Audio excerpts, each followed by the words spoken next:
There's no much difference because the colonialists came in, and then they found out that they could do divide and conquer. So they used they was very smart. Of course, we were looking up to them as people who had the Midas touch. And guess what? They did all these things, and we were able to be carried along at that stage. Just like the justice said, my colleague, he said these are things that we needed to look into.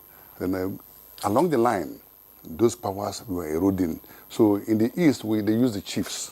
Okay. And the chiefs who are, they had powers, they had executive powers. So I wouldn't repeat all the things he said, but he applied for the same because it was the same. Maybe it was 1914 when the Lagos Protectorate or the Nigerian concept was made.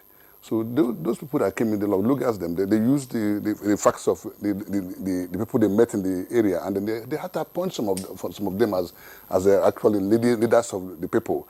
And they knew that they were very close to the people. They knew about the security concept. They knew about who is who. They knew the personalities that make up the community.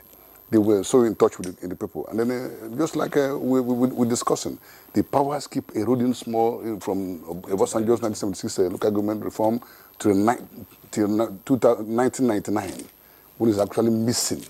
And you can tell the amount of professionalism that is inside the traditional council. Look at every aspect of life is covered. Very smart people. Yeah. Name it, we have it. So somebody like me, I have no idea that we don't have a constitutional rule. So it's a call for a clarion call. But these are changes, and the changes are supposed to be constant. So we need to be imbibing changes. We understand the effect of the not being included in all these things.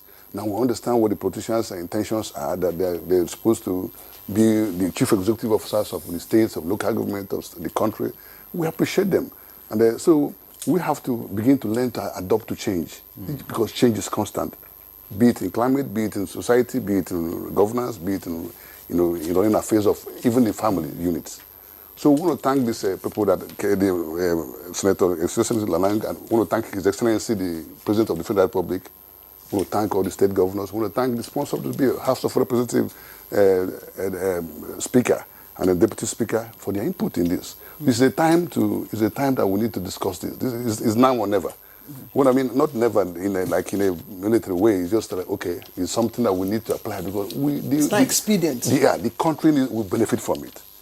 So we have to leave this country better than we met it. That's my message always. Okay. So, but we have to accept changes, and the changes are constant. We just have to embrace it. If not, then we'll be swept. Things. So, but now we're prepared. I'm glad that it has passed through the second reading in the Senate. We're gracious enough to have this His Excellency, the former governor of Plateau State, to quarterback this. So he's actually doing a good job.